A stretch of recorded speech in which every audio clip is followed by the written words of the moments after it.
Hi, it's Anne. Thanks for stopping by. We're going to be making some cards and tags for our junk journals today that have this sort of sunburst design. This is something that was hugely popular in the card making world, maybe some 10, 12 years ago. And everybody, Pinterest was fairly new then. You couldn't turn on Pinterest without seeing this sunburst design with the arrangement of contrasting papers. And then it's like crafters got oversaturated with this design and everybody stopped doing it.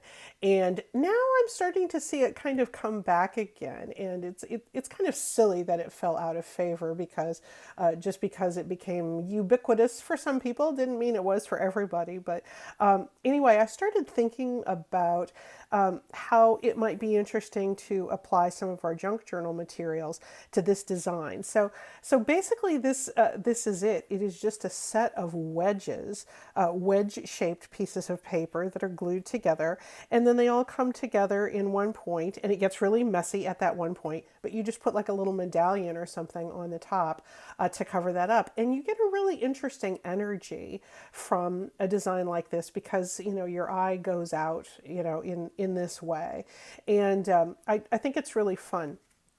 This is one that I made out of an old calendar photograph and book page, and I love that there's a lot of really good contrast between these two different papers. This one is a little more subtle because they're both sort of vintagey looking. The music page and the butterfly page. This is coffee dyed. The music page is, so it kind of blends in with the vintagey background. I love this, but it doesn't quite have the contrast that this one has. But I think they both would look great in a journal. Both of these I have backed with paper that you can write on, so they'll be really super for journaling space. It's not just tags you can use this technique for. Here's a little pocket. Actually, I could back it and I could use it as a tag as well, but I think it'd be cute as a pocket. Underneath this area, that's that connection point for the points of all of these wedges.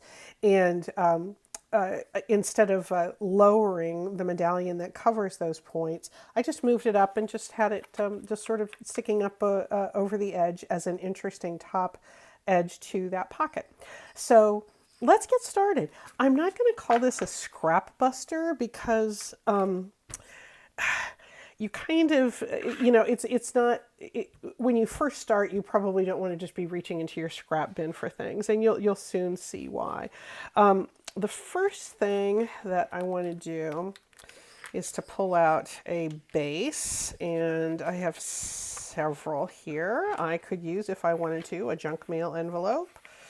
I could use a piece of magazine page, a little flyer. Let's use this. I think that might make a nice tag. And once you see even one of these, you're going to see, just how you can use it in lots of different applications. I'm going to set my base aside.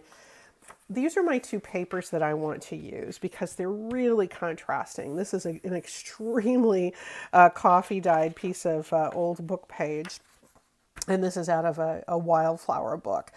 These illustrations are beautiful. This is not Edith Holden.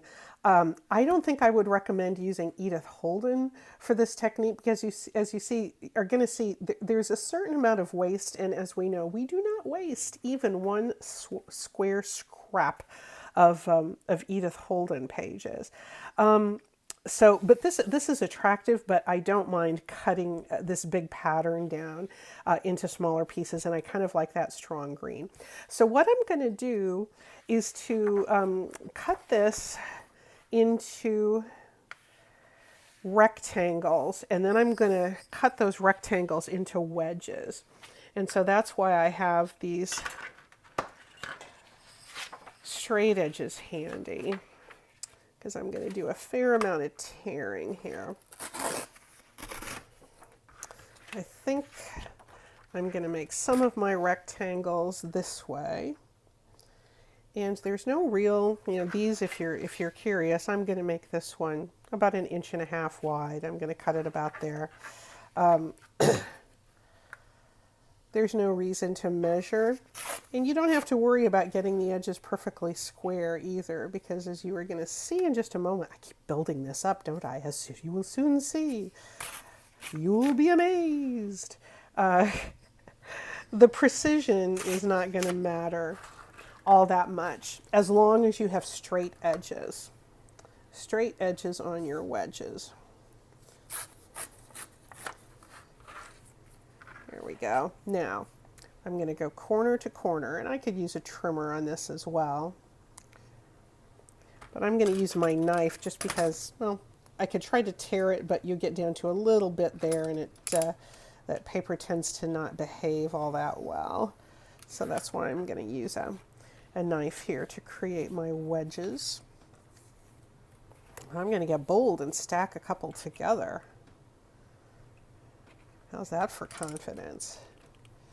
Or foolishness? You be the judge of that. Yeah, in choosing the papers for this kind of design, the contrast really is important, and it makes me think very much of quilting. I still do some quilting. I don't do a ton. But this one, I want a couple of longer strips, so I'm gonna cut it, rip it this way. But I always remember a key lesson that I learned early in my quilting days, which has been almost 20 years ago. I can remember because I started quilting when my teenage twin nephews were born, and they're almost 20, I think. So certainly I think of the boys in the middle of February, but I also remember, oh, that's when Auntie Anne started to quilt.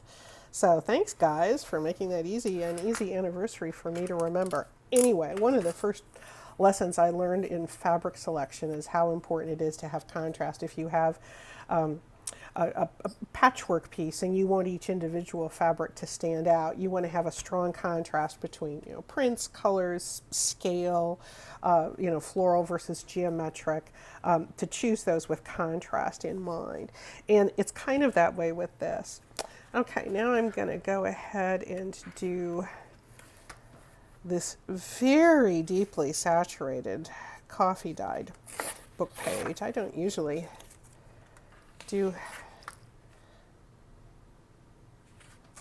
book pages I usually spray them a bit more lightly, but I think I was doing some full-on submerging the day that I did these. You can get pretty small with some of these wedges. Let me go back here. You can see some of these here are quite narrow. The ones that we're going to be doing for purposes of this exercise are a little bit wider because it just more like this. It doesn't really matter. It just takes longer when you get into all of the little ones. It takes just as much work to put a wider wedge in as it does a smaller one. And you can have the text going across like that, or you can cut it. You can cut your wedges so you're going the long way. I'm just kind of going perpendicular, but with this one, as you can tell, I did go across the page. It doesn't matter.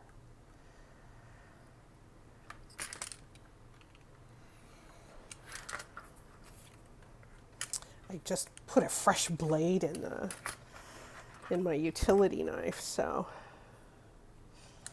I'm feeling sassy. I think you tend to do more damage to yourself when you have a dull blade than you do if you have a sharp blade, just like your kitchen knives. There we go. And another tall, skinny rectangle. And corner to corner, more wedges. Don't worry about the size of these too much. You're going to be working around with them on your base. All right, we have done our work with prepping these. Now let's pull our Kia of Portland advertisement back to us. I'm going to set these over here, and I'm going to pull some magazine pages along, or catalog pages to glue on, because we're going to get pretty gluey. And then I'm also going to put my base on this piece of waxed paper. And again, you will soon see why. All right, now we're going to pick a point on our base that's going to be our place where all of these points gather. And I think I'm going to follow the example of this one to have them all gathering here, because if something is in a pocket, I kind of like the extra thickness to be, and that interesting focal point to be above the top of a pocket where you're going to see it as you go through the journal. So let's begin. Let's just jump in and do this. I do recommend using a glue stick. The reason being that you can get, with a glue stick, you can get all over the back of your paper that you're pasting down. You're not just getting close like you can with a wet glue. And you're going to want to make certain that things are, let's go ahead and go this way. And you can probably see I'm trying to get very close to the edge here. And I don't have to get all the way to the edge here, because I'm going to be putting something on top to cover up this messiness that's going to happen here. So our first page is down, and whoops, let me come back out.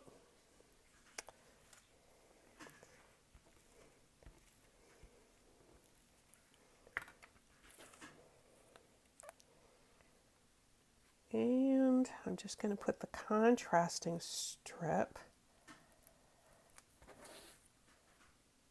there, and I want to make certain again that I'm covering this right edge of my base. And it's handy to spread your glue.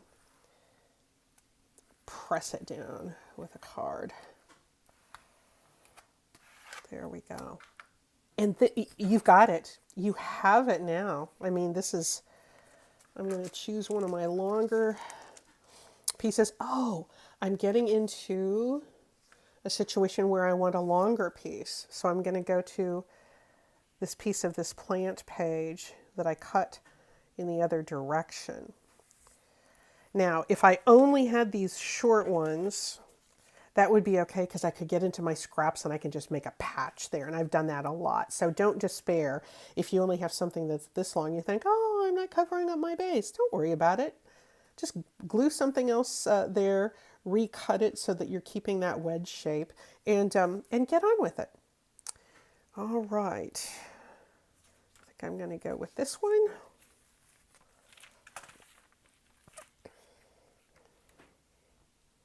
Really want to get that point with my glue stick. And I might come up a little bit further with this one so that I can get a little bit more of this width on my base and cover this up, because otherwise we'll be all day working our way around this clock. Let's see, I kind of like, since we've determined that this is the top end of the tag and this is the bottom, I kind of like the text reading the appropriate way.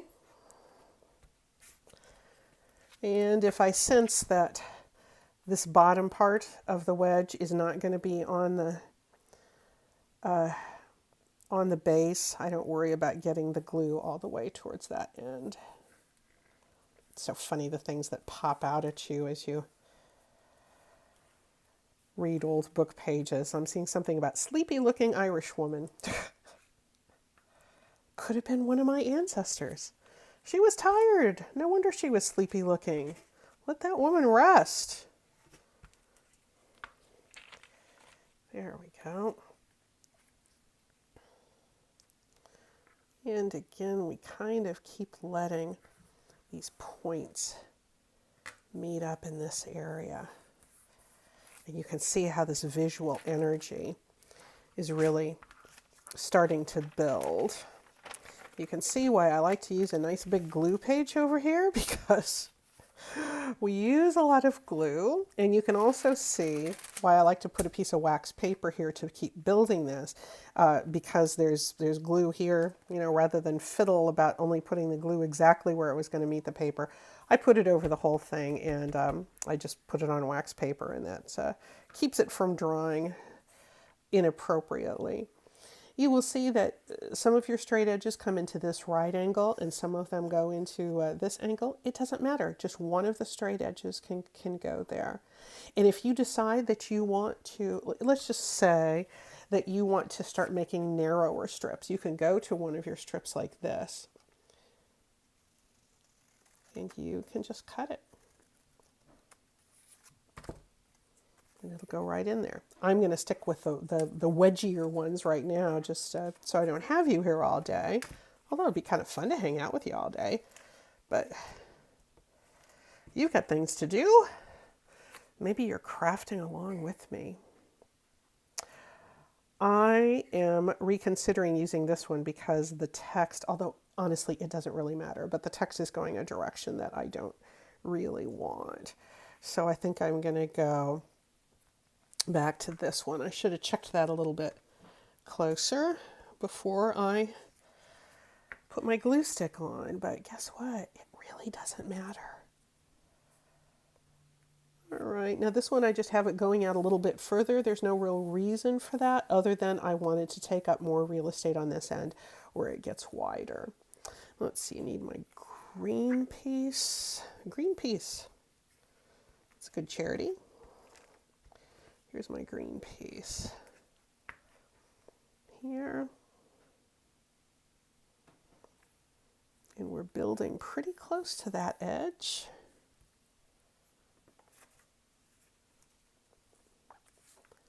I think I can take up the whole thing here.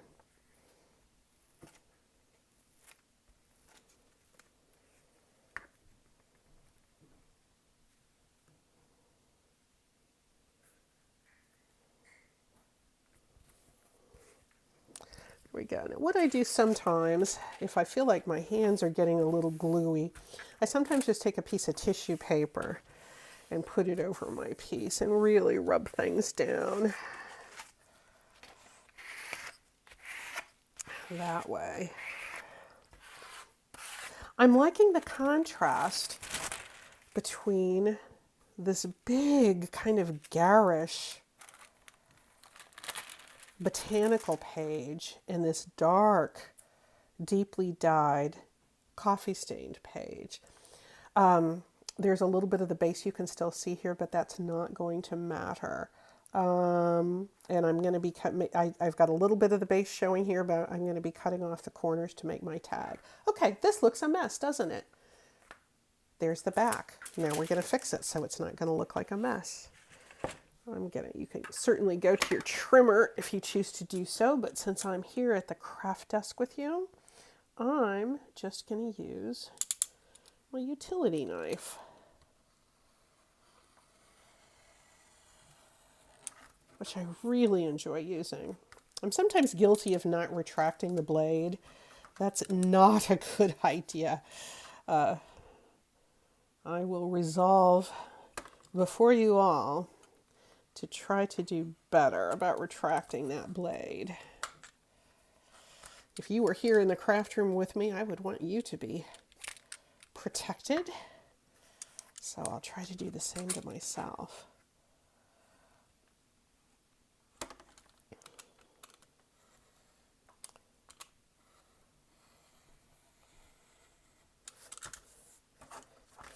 And this to me is the most exciting part of this project.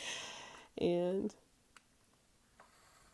course, with card making, you use cardstock or designer paper to do this, really pretty stuff. But I really feel, oh, I cut off my sleepy looking Irish woman. Oh, well, we'll let her take a nap over there. Poor gal. There we go.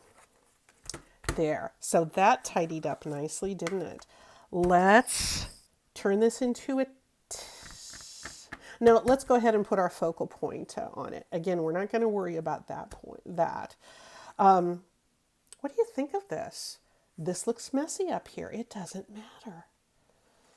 Let's see. I have a bunch of little bits and bobs that I kind of pulled together in one of my little DIY boxes. What do I want as a base? I want to put some kind of a little medallion or something there. That looks cute. And I can trim it off the side. And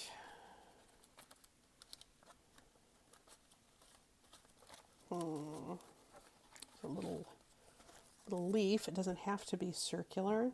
Nope, I think I'm going to stick with the circular. Again, that's sort of a contrast sort of thing that I'm enjoying. I don't think I have anything small enough to still let that copper show through.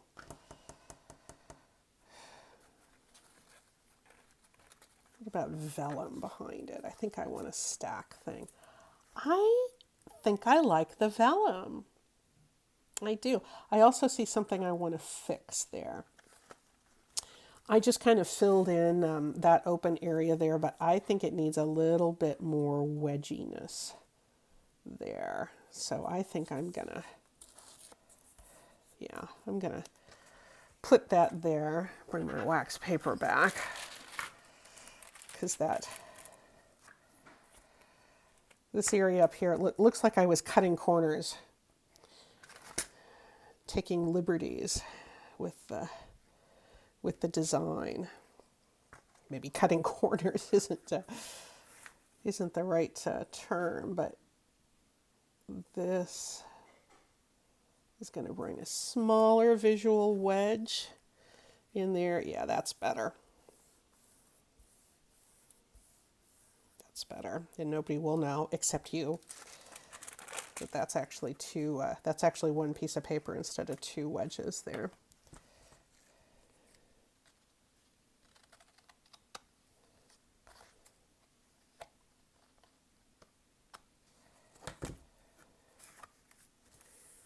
Oh yes, much better, much better. If something bothers you, it's probably not going to stop bothering you. So, I think visually I can pretty much cover up that messy part. There's a little bit there, but I don't think that's going to show. Let me bring in my art glitter glue and put this on the vellum.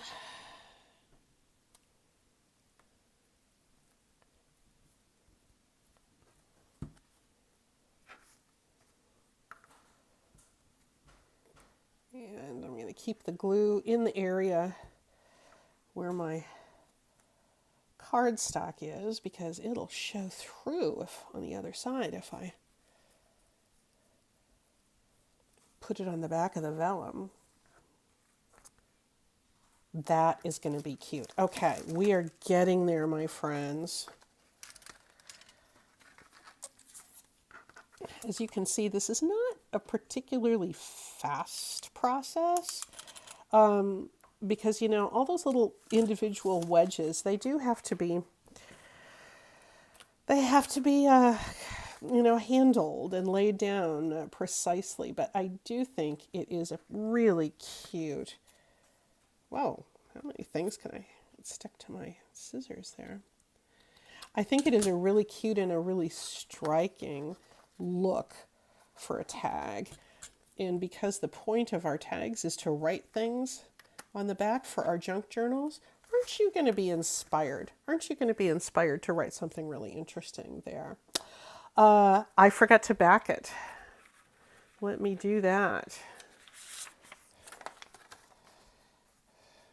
Oh, yeah, looked at there. A little bit of coffee dyed honeycomb paper.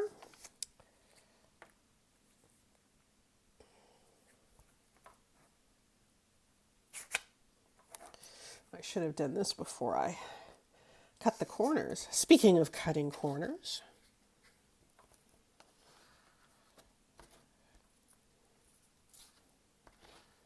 I'm getting close to the end with this Yoo-hoo stick, I believe.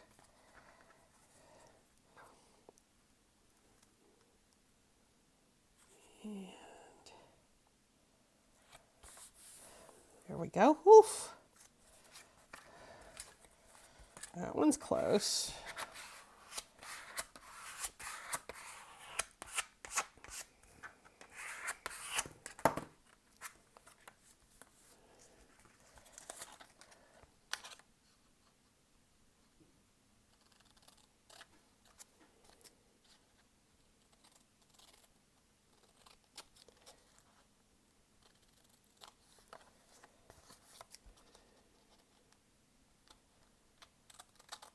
I'm going to let this one dry because I do want to round the bottom edges, but I want to let the glue dry.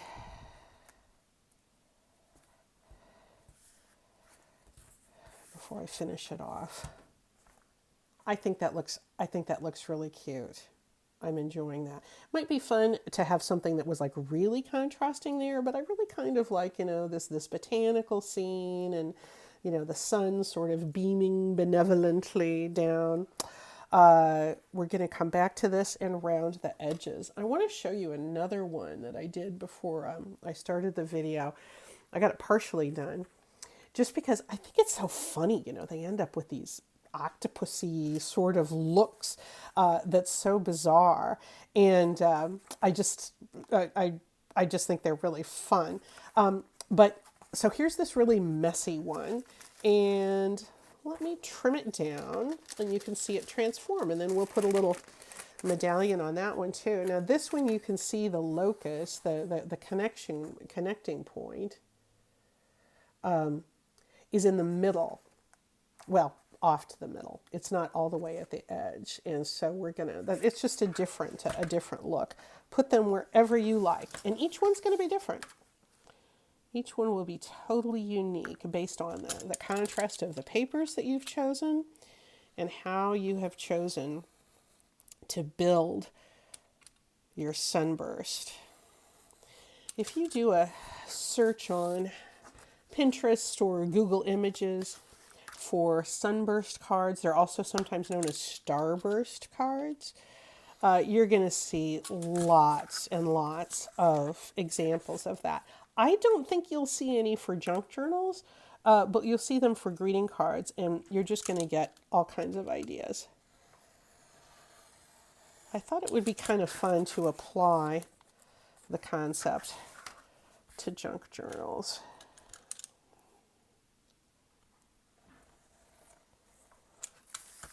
There is some waste. There is some waste, like my poor sleepy-looking Irish woman over there. Who knows what's going to become of her, poor thing. So this is not a waste-free project, but it can be something. I've chosen these papers carefully, so there's continuity throughout the piece. But you could also, look at some of these that I have left over from cards that I was doing as I was getting ready for this video. You could put, everyone could be different too. You can do a complete crazy quilt kind of approach, and that also would be just fine. I'm going to back this later, but I'm going to go ahead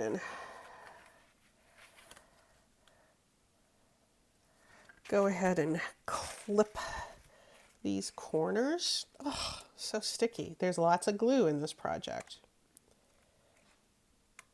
You can also sometimes ink the edges, particularly of your book pages if you chose to do that. I did ink these edges. I think, yeah, it looks like I inked these. It's kind of involved because there's There's lots of linear inches of book page there on those little wedges. Isn't that neat? Let's bring in my little bits and bobs box. I was thinking,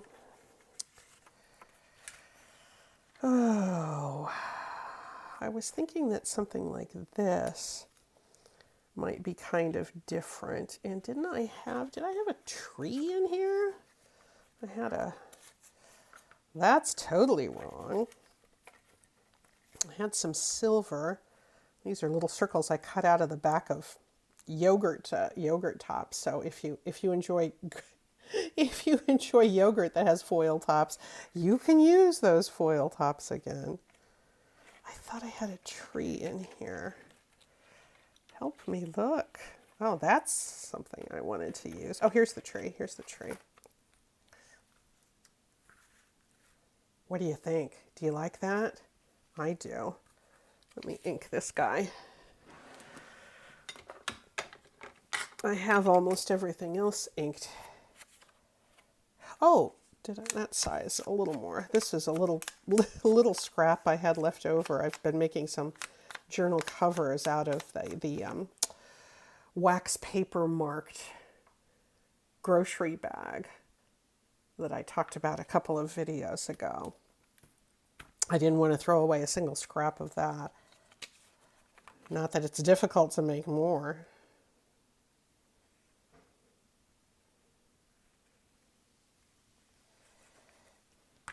Let me get this right over that messy bit.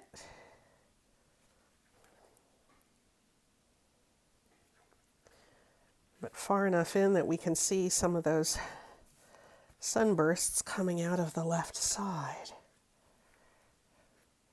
Several people asked if this paper, because it was marked with wax paper, if it would serve as a resist for ink. I honestly don't think it would be a very good resist.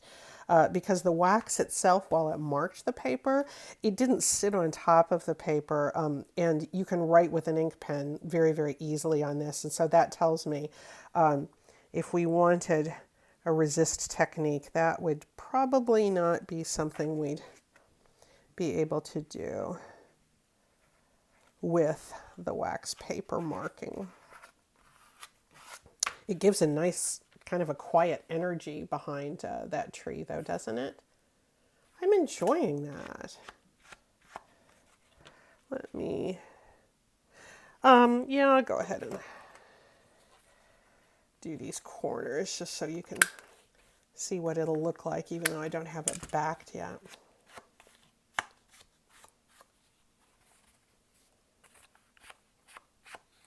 Wait, am I in or out? Here we go. And here and here, I'm going to finish up this guy.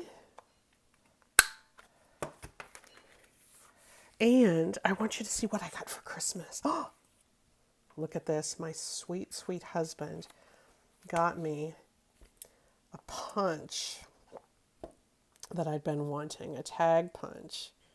And he was so sweet. I had picked one out on Amazon that was quite inexpensive because I, being the good Midwestern girl that I am, I said, oh, that's good enough. And he actually upgraded. Now,